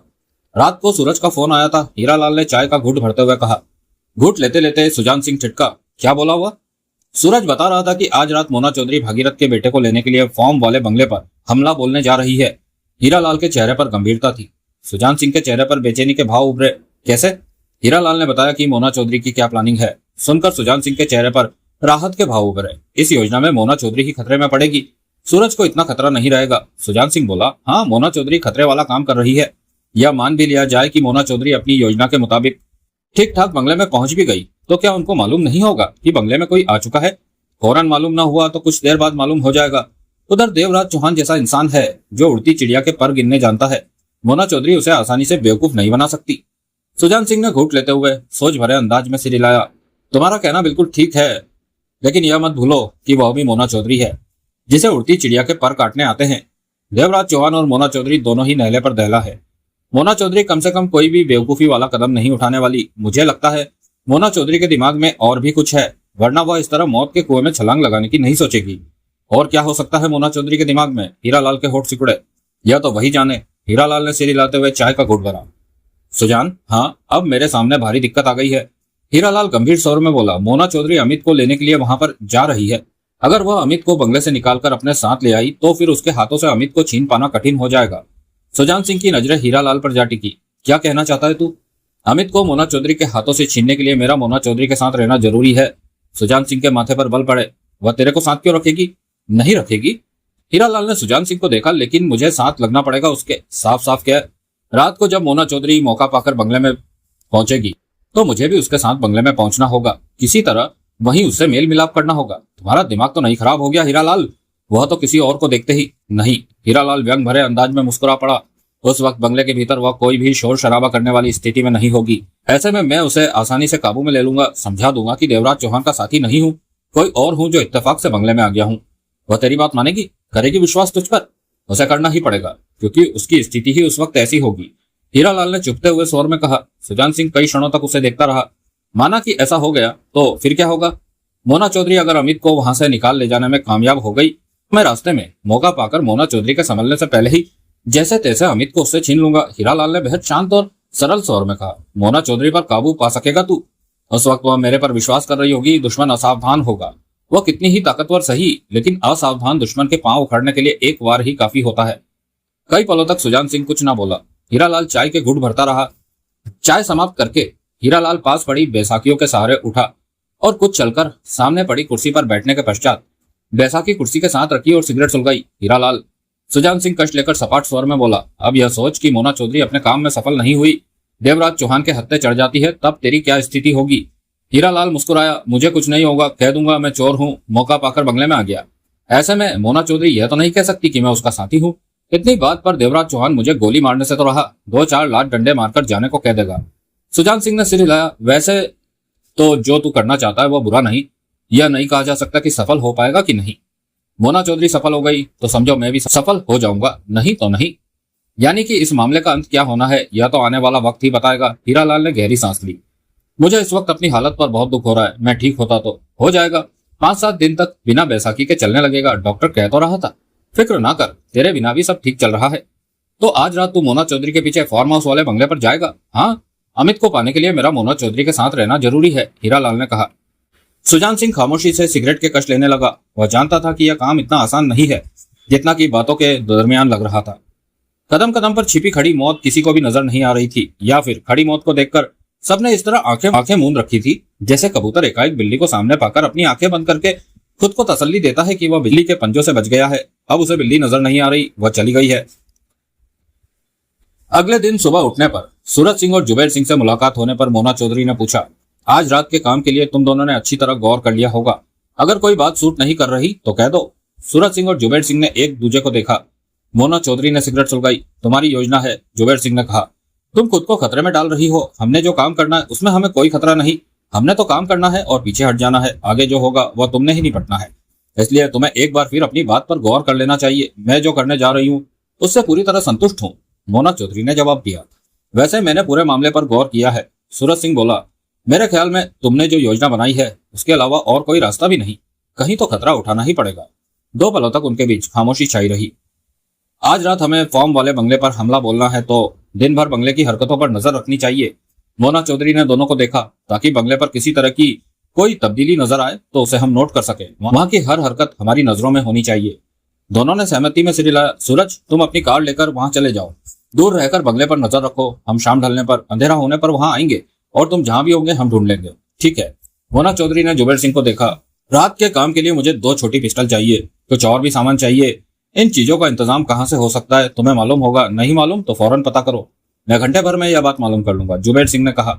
मोना चौधरी सूरज सिंह को देखकर बोली, तुम जल्दी से बंगले की निगरानी पर चले जाओ, हर हरकत को नोट करना। फॉर्म वाले बंगले का माहौल वैसा ही था जैसा हर रोज होता था। सब कुछ सामान्य था, परंतु हर किसी के भीतर तनाव का तिनका लहरा रहा था, क्योंकि वे जानते थे कि मोना चौधरी की तरफ से कभी भी कोई भी हरकत हो सकती है। रोजमर्रा की तरह निगरानी के दौरान सबने बारी बारी नाश्ता किया। तभी फोन की घंटी बजी। देवराज चौहान नाश्ते के बाद बाहर खड़े जगमोहन की जगह लेने के लिए निकलने ही वाला था कि छिटक कर फोन को देखने लगा। किसका फोन हो सकता है? दूसरी तरफ भागीरथ मल्होत्रा था। मैं भागीरथ मल्होत्रा बोल रहा। बोलो। देवराज चौहान का स्वर शांत था। मुझे अमित की चिंता हो रही है। वह ठीक है। आपने उसकी सुरक्षा हमें दी है तो हम पर विश्वास भी करना चाहिए। विश्वास तो पूरा है, लेकिन मैं अमित से बात कर सकता हूँ? 2 पलों की चुप्पी के बाद देवराज चौहान ने कहा, अभी तो बात करा देता हूँ, लेकिन दोबारा फोन करके हमें डिस्टर्ब मत कीजिएगा। आपके लिए तो यह मामूली बात हो सकती है, लेकिन हमारे लिए ऐसी बातें दिक्कतें पैदा कर सकती है। कहने के साथ ही देवराज चौहान ने फोन के पास रिसीवर रखा और आवाज देकर बाकेलाल राठौर को बुलाया। बाकेलाल राठौर पहुंचा। हुकुम। भागीरथ मल्होत्रा का फोन है, अमित से बात करा दो। कहने के साथ ही देवराज चौहान बाहर की तरफ बढ़ता चला गया। बाकेलाल राठौर ने रिसीवर को देखा, फिर पलटता हुआ बड़बड़ा उठा, यार बुड्ढे नूवी चेन नहीं, मारे को खाम खा ऊपर नीचे का फेरा लगवाएगा। देवराज चौहान बाहर खड़े जगमोहन के पास पहुंचा। नाश्ता कर लो, देवराज चौहान बोला। नींद पूरी न होने के कारण देवराज चौहान की आंखें बोझिल थी। मुझे पूरा विश्वास है कि मोना चौधरी जल्दी ही कोई हरकत करेगी, जगमोहन ने कहा। हाँ, नाश्ते के बाद थापर को फोन करके पूछना कि उसका भेजा लड़का आ रहा है या नहीं। जगमोहन बंगले में चला गया। देवराज चौहान सामने पड़ी खाली कुर्सी पर बैठ गया। कुछ देर बाद जगमोहन वापस लौटा। थापर से बात तो नहीं हो पाई, परंतु हमारे लिए उसका छोड़ा संदेश है कि सवारी पहुंच चुकी होगी। देवराज चौहान ने हौले से सिर हिलाया। मतलब कि थापर का भेजा लड़का आ रहा होगा। जगमोहन पुनः बोला, हाँ, तुम अपना नाश्ता लेकर यहाँ आ जाओ, मुझे भीतर जाकर अमित से बात करनी है, देवराज चौहान ने कहा। जगमोहन भीतर गया और 5 मिनट बाद ही अपने नाश्ते की प्लेट के साथ लौटा। उसे देखते ही देवराज चौहान उठा और बंगले में प्रवेश कर गया। जगमोहन खाली कुर्सी पर बैठा और नाश्ता करते हुए निगाहें दौड़ाने लगा। दूर दूर तक कटे खेत या फिर उनके बीच लगे फैले पेड़ ही धूप में झुलसते नजर आ रहे थे। देवराज चौहान उस कमरे में पहुंचा जहां बाकेलाल राठौर के साथ अमित था। बाकेलाल राठौर की निगाह देवराज चौहान पर टिकी। गोली वाली सिगरेट के नशे में मस्त अमित ने भी लापरवाही से उसे देखा। इसने कोई नशा किया है? उसके चेहरे पर निगाह पड़ते ही देवराज चौहान के होठों से निकला, सोहनलाल की मेहरबानी से मारे को का दोनों चाचे भतीजे एक दूसरे पर गिरे पड़े जा रहे हैं। देवराज चौहान आगे बढ़ा और अमित के सामने जा बैठा। मुझे पहचान रहे हो? होश में हो? देवराज चौहान ने पूछा। हाँ, जानता हूं तुम्हें। तुम क्या समझते हो मैंने नशा कर रखा है? अमित नशे में हाथ हिलाकर बोला, यह तो कुछ भी नहीं है, मैंने इससे बड़े बड़े नशे कर रखे हैं। बल्ले बल्ले, बाकेलाल राठौर कड़वे स्वर में कह उठा, क्या औलाद पैदा की है। मैं जो कह रहा हूँ वो ध्यान से सुनना। बोलो। तुम्हारे लिए खतरा बढ़ गया है, हम तुम्हें बचा रहे हैं और बचा भी लेंगे, लेकिन जो तुम्हें ले जाने की चेष्टा में है वह भी कम नहीं। हमें बहुत सावधान होकर चलना होगा, देवराज चौहान ने समझाने वाले अंदाज में कहा। जो मैं कहूँ इस वक्त सिर्फ वही सुनो। देवराज चौहान का स्वर कठोर था। बोलो। तुम्हें जो उठा ले जाना चाहता है उसका नाम मोना चौधरी है। और मोना चौधरी? नशे की तरंग में अमित मुस्कुराया। तो लड़की है, खूबसूरत है क्या? देवराज चौहान ने उसे घूरा। बहुत खूबसूरत हो गए मोना चौधरी, देखते ही थारा तो पजामा खिसक जायो और थारे को गोद में बिठाकर ऐसी लोरी देवे कि चारों लोगों की यात्रा हो जावे। बाकेलाल राठौर ने व्यंग से कहा। अमित नशे भरी हंसी हंसा। अब तुम कोई सवाल नहीं करोगे, देवराज चौहान ने सख्ती स्वर में कहा। मैं जो कह रहा हूँ उसे सुनो, उस पर गौर करो और खुद को बचाने के लिए पूरी तरह हमारा साथ दो। मैं नहीं दूंगा तुम्हारा साथ, अमित ने हाथ हिलाया। क्यों? तुमने मुझे मारा था, तो फिर यह भी याद होगा कि क्यों मारा था। देवराज चौहान के स्वर में सख्ती थी। इसलिए मारा था कि तुम हमारी बात नहीं मान रहे थे, उस मार से सबक नहीं सीखा। मैं नहीं डरता तुमसे, अमित ने उच्च स्वर में कहा। नशे में उसका स्वर हिल रहा था। यो तू नहीं, थारा नशा बोले है, 2 जूते पड़ेंगे तो डंडे की तरह सीधा हो जायो। अमित ने नशे से भरी आंखों से बाकेलाल को देखा। मारे को क्या देखता है? उधर देख। देवराज चौहान की बात मान वरना रगड़ा जाएगा। मैं इसकी बात नहीं मानूंगा, अमित ने देवराज चौहान को देखकर नशे में कहा। जब तक थारी खोपड़ी में नशा सवार होवे, थारे भेजे में कुछ ना आवे, मारे को थारा नशा डाउन करना पड़ेगा। तभी देवराज चौहान का गुस्सा अमित के चेहरे पर पड़ा। अमित चीख कर कुर्सी से गिरा और फर्श पर लुढ़कता चला गया। तुमने फिर मुझे मारा? अमित सीधा होने की कोशिश में क्या उठा। मुझे एक बार यहाँ से निकल जाने दो, फिर देखना अपने दोस्तों से तुम्हारी ऐसी पिटाई करवाऊंगा कि सारी दादागिरी धरी रह जाएगी। बाकेलाल राठौर ने आगे बढ़कर उसकी बाह पकड़कर खड़ा किया। थारे दोस्त का होवे, पता बोल, यहीं पर बुलवा लेते हैं उन्हें बाकेलाल राठौर का स्वर खतरनाक हो गया। तभी सोहनलाल ने भीतर प्रवेश किया। क्या हुआ? कमरे का नजारा देखते ही सोहनलाल के होठों से सिसकारी निकली। किसी के कुछ कहने से पहले ही अमित रुआसा सा क्या उठा। चाचा, ये लोग मुझे मार रहे हैं। मार रहे हैं? सोहनलाल आगे बढ़ा और अमित के कंधे पर हाथ रखा। वाह भाई वाह, क्या कहने चाचे भतीजे दे, प्यार तो देखो, एक दूजे पे गिरे जा रही है। सोहनलाल ने देवराज चौहान को देखा। क्या हुआ? हम इसे बचाने के लिए ही भागदौड़ कर रहे हैं और यह हमें सहयोग देने से इनकार कर रहा है। देवराज चौहान कठोर स्वर में कह उठा। अगर इसका यही रवैया रहा तो खुद को मुसीबत में डाल लेगा। सोहनलाल ने गंभीर भाव से अमित को देखा। भतीजे, ये तो गलत बात है। चाचा, मैं इसकी बात नहीं मानूंगा, अमित ने जिद भरे स्वर में कहा। अपने चाचा के कहने पर भी नहीं? नहीं। सोहनलाल के होठों पर मुस्कान रेंगी। उसने दोनों को देखा। मेरा भतीजा बहुत अच्छा है, मेरी बात कभी नहीं टालता। मुझे 15 मिनट का वक्त दो, सब ठीक हो जाएगा। सोहनलाल की आवाज में तसल्ली के भाव थे। तू इसकी गोद विच बैठेगा या ये तेरी गोद विच बैठेगा? समझने समझाने दे वक्त। बाकेलाल राठौर ने कड़वे स्वर में कहा और बाहर बढ़ गया। देवराज चौहान ने कुछ ना कहा और बाहर निकलता चला गया। चाचा, अमित बोला, मुझे यहाँ से ले चलो, मैं इस कैद खाने में नहीं रह सकता। भतीजे, ये कैद खाना नहीं है, कवच है तेरा, हमने तेरे को बचा रखा है, नहीं तो रूपक लाल तेरे टुकड़े। जो होगा देखा जाएगा। मैं अमित ने कहना चाहा। मेरे सामने फालतू टेटे मत कर। चाचा को गुस्सा आ गया तो खोखा ब्रांड वाली सिगरेट नहीं मिलनी। वैसे भी इस वक्त मेरे पास कम सिगरेट है। चल बैठ, तेरे को समझाता हूँ। दोस्तों, इस बेहद शानदार बुलेट की रफ्तार से दौड़ती कहानी को आप सुन रहे हैं गॉगल गुरु ऑडियो बुक चैनल। उसके सिर के बाल कुछ ऐसे थे जैसे महीनों से छेड़ा ना हो। बाल आपस में चिपके कुछ ज्यादा ही भद्दे लग रहे थे। बदन पर पटी पुरानी मेली कमीज और उससे भी बुरे हाल वाली धोती पहन रखी थी। नंगी हो रही टांगे और पैरों पर भी मैल जमी स्पष्ट नजर आ रही थी। यही हाल बाहों का था। गर्दन और आसपास के हिस्सों पर भी मैल की परत दिखाई दे रही थी। चेहरे पर गहरा सांवलापन था और वहां ऐसे धब्बे थे जैसे कोई बीमारी निशान छोड़ गई हो। फावड़े को कंधे पर अटका कर पकड़ रखा था। थकी सी चाल से वह आगे बढ़ता आ रहा था, परंतु उसकी आंखों में तीव्र चमक थी, निगाहों में पैनापन था। उम्र 15-17 के आसपास थी। नंगे पांवों से वह फार्म वाले रास्ते को पार करता हुआ दूर नजर आ रहे फार्म के बंगले की तरफ बढ़ा जा रहा था। उसकी नजरें जैसे किसी को भेदती सी महसूस हो रही थी। बहुत पीछे उसने खाली कार खड़ी देखी थी। कार को खड़ा करने का अंदाज देखकर ही वह समझ गया था कि उसे छिपाया गया है। अपने अंदाज से चलते चलते वह कार के मालिक को तलाश कर रहा था। उसके ख्याल से उस कार का मालिक कहीं आसपास ही छिपा दूर से ही फार्म वाले बंगले पर नजर रख रहा होगा। जल्द ही उसने सूरज सिंह की झलक पा ली, जो घने पेड़ पर चढ़ा बैठा था, परंतु उस लड़के ने यह महसूस न होने दिया कि उसने सूरज सिंह को देख लिया है। थकावट भरे अंदाज में वह आगे बढ़ते बढ़ते ठिठका और उसी पेड़ की छांव में ठिठक गया। फावड़ा नीचे रखा और धोती में फंसा रखी कागज में लिपटी 2 मोटी मोटी रोटियां निकाली और नीचे बैठकर सूखी रोटी चबाते हुए खाने लगा। पेड़ पर बैठा सूरज सिंह दम साधे उसे ही देख रहा था। वह समझ गया कि कोई मजदूर का काम करने वाला लड़का है जो फार्म वाले बंगले पर जा रहा है। कोई काम होगा वहां, पहले भी आता जाता रहता होगा। सूरज सिंह ने उसकी तरफ कोई खास तवज्जो ना दी। वह तो इस बात का ध्यान रख रहा था कि कहीं उस मजदूर को उसके पेड़ पर होने के बारे में पता ना चल जाए। उसने उस मोटी रोटी को चबाकर इस तरह खाया कि जैसे वह गले से नीचे ना उतर रही हो। बाकी बची एक रोटी को उसने वापस कागज में लपेटकर धोती में फंसाया और फावड़ा उठाए थके अंदाज में उठा और बंगले की तरफ चल पड़ा। उसके वहां से जाने पर सूरज सिंह ने अपने कौवे की चोट जैसी नाक को मसलकर तसल्ली भरी सांस ली कि वह मजदूर लड़का उसे देख नहीं पाया। लड़का वहां से 7-8 मिनट चलने के पश्चात बंगले पर पहुंचा। बंगले के बाहर ही खड़े देवराज चौहान और बाकेलाल राठौर तीखी और सतर्क निगाहों से उसे आता देख रहे थे। यह तो कोई मजदूर लगे है, बाकेलाल राठौर ने कहा। फार्म पर काम करता होगा। देवराज चौहान ने सिगरेट सुलगा ली।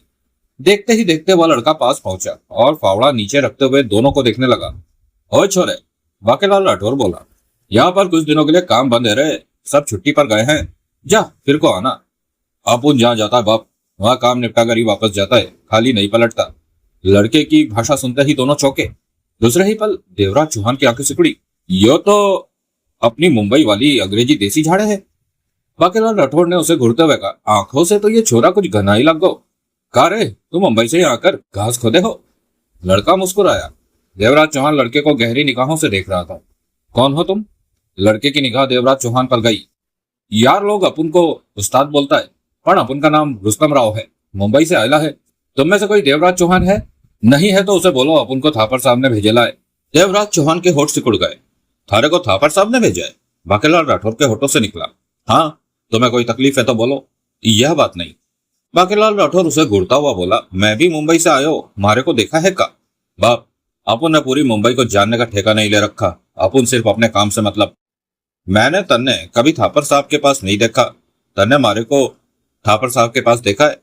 बाप, अपुन के पास ढेरों लफड़े, बेकार के लोगों को देखने में अपुन टाइम खोटा नहीं करता। कहने के साथ ही रुस्तम राव आगे बढ़ा और खाली कुर्सी के पास ही नीचे जमीन पर बैठता हुआ बोला, देवराज चौहान को बुलाओ बाप, अपुन ने उससे मिलना है, तारे सामने ही खड़ो। बाकीलाल राठौर ध्यान से उसे देखते हुए बोला। लड़के ने देवराज चौहान को देखा। अपुन को थापर साहब भेजे लाए। वो बोला, तुम जो बोला अपुन को वही करना मांगता। थापर साहब ने अपुन को सारी स्टोरी बता डाला है, तुम आगे को बोलो क्या करना मांगता। मैंने थापर से कहा था कि मुझे ऐसे लड़की की जरूरत है जो खानदानी लगे, रईस का बेटा लगे। चिंता मत करो बाप, अपुन एकदम फिट है। थापर साहब ने अपुन को बोला, दूसरे लोग यहाँ पर नजर रखे हो सकते हैं, इस वास्ते तुम फॉर्म पर मजदूर बनकर जाना। यह अपुन के मेकअप का कमाल है, अपुन का थोड़ा फिल्मी हीरो से कम नहीं। फिल्मों में होता तो आज अपुन और करिश्मा कपूर की जोड़ी फिट होती। देवराज चौहान के होठों पर शांत मुस्कुराहट उभरी। थारी करिश्मा कपूर तो पीछे को नहीं आ रहे हो? बाकीलाल राठौर कड़वे स्वर में क्या उठा, क्या बोगस बात करता बाप? करिश्मा कपूर तो खंडाला में ही शूटिंग करेला है, चल तेरे को शूटिंग दिखाता है। चिंता मत कर, अपुन की चलती है, करिश्मा से तेरा हाथ भी मिलवा दूंगा। ये तो बहुत ही ऊंची उड़ान भरो। बाकीलाल राठौर ने देवराज चौहान से कहा, नीचे क्यों बैठे हो, ऊपर बैठो, बंगले में चलो। नहीं बाप, अपुन इधर ही ठीक है, ऊपर बैठा तो गड़बड़ हो जाएगी। रुस्तम राव ने कहा, रास्ते में पेड़ पर कोई बैठा, इधर कोई देख लाए, समझ गया ना बाप? देवराज चौहान की आंखें सिकुड़ी। किस पेड़ पर? बाकीलाल राठौर के होठ बिज गए। बता, वट के रख देंगे हरामजादी गर्दन को। अभी कैसा बताएगा बाप, वो इधर कोई देखला होगा, पर थोड़ी देर रुककर बोलेगा।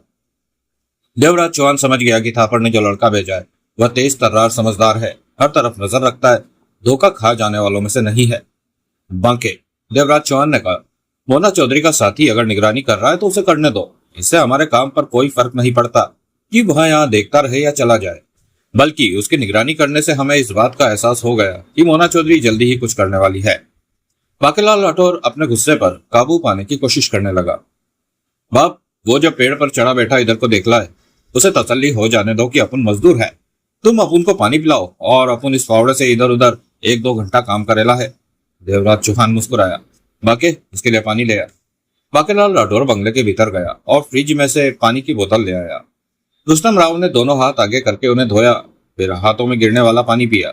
उसके बाद मुंह साफ करता हुआ फावड़ा उठाकर देवराज चौहान से बोला, किधर से शुरू करूं बाप? बंगले के रास्ते पर फालतू की झाड़ियां खड़ी नजर आ रही थी। उधर देवराज चौहान ने उस तरफ इशारा किया। अभी तो उन झाड़ियों को साफ करो, उसके बाद ऐसा ही कोई काम और देख लेना। बंगले की दीवार से सटी ऊपर जा रही बेलों से सूखे पत्ते हटाने लगा। रुस्तम राव ने सिर हिलाया, फिर बोला, लेकिन बाप, अपन को यह नहीं मालूम कि इधर अपन ने कौन सा झंडा खड़ा करना है, थोड़ा सा बता दो, अपन अपने काम के बारे में दिमाग तो दौड़ाएला। देवराज चौहान ने कष्ट लिया, तुम्हें सारा मामला पता है? बोला तो थापर साहब ने अपन को सब बताया है। रुस्तम राव बोला, मोना चौधरी भागीरथ के बैठे अमित को यहाँ से ले जाना चाहती है, मालूम है बाप, वह कामयाब नहीं हो सकती, लेकिन मैं किसी तरह का रिस्क नहीं लेना चाहता, क्योंकि वह मोना चौधरी है, कुछ भी कर गुजरने के काबिल। किसी मौके पर मोना चौधरी को कामयाबी मिल भी जाए तो तब भी अमित सुरक्षित रहे, इसके लिए जरूरी है कि तुम भागीरथ के बेटे अमित बन जाओ। मोना चौधरी तुम्हें यहाँ से ले भी गई तो मैं सब समझ गया बाप। रुस्तम राव बीच में ही बात काटते हुए बोला, मोना चौधरी अपन को ले भी गई तो अपन का कुछ ना बिगड़ेगा। वो दूसरा सेठ रूपक लाल चंदोलिया अपन को देखते ही बोलेगा कि ये वो नहीं है, बाकी अपन संभाल लेगा। कहने के साथ रुस्तम राव मुस्कुराया। अपन बलि का बकरा बनने को तैयार है बाप, एकदम फिट है, पर अपन की गर्दन कोई नहीं काटेला। कहने के साथ ही रुस्तम राव फावड़ा लिए सामने नजर आ रही छोटी छोटी झाड़ियों के पास पहुंचा और उन्हें उखाड़ने में लग गया। बाकीलाल राठौर ने गहरी सांस लेकर देवराज चौहान को देखा। थापर साहब ने तो हमारे वास्ते तोप का गोला भेजो हो, यह छोरा है या एटम बम, मैं ऐसा ही लड़के की जरूरत थी। देवराज चौहान के चेहरे पर गंभीरता नाच रही थी। दोस्तों, इस बेहद शानदार बुलेट की रफ्तार से दौड़ती कहानी को आप सुन रहे हैं गॉगल गुरु ऑडियो बुक चैनल पर। शीघ्र ही मुलाकात होगी इसके क्लाइमैक्स एपिसोड में। यह हमला का क्लाइमैक्स एपिसोड होगा, इसके बाद जालिम होगा, जहां से कहानी फिर दौड़ेगी चीते की रफ्तार जैसी। मजा आएगा कहानी में, साथ बने रहिए। मिलते हैं इसके अगले एपिसोड में, अपना ध्यान रखिए। जय हिंद, जय भारत।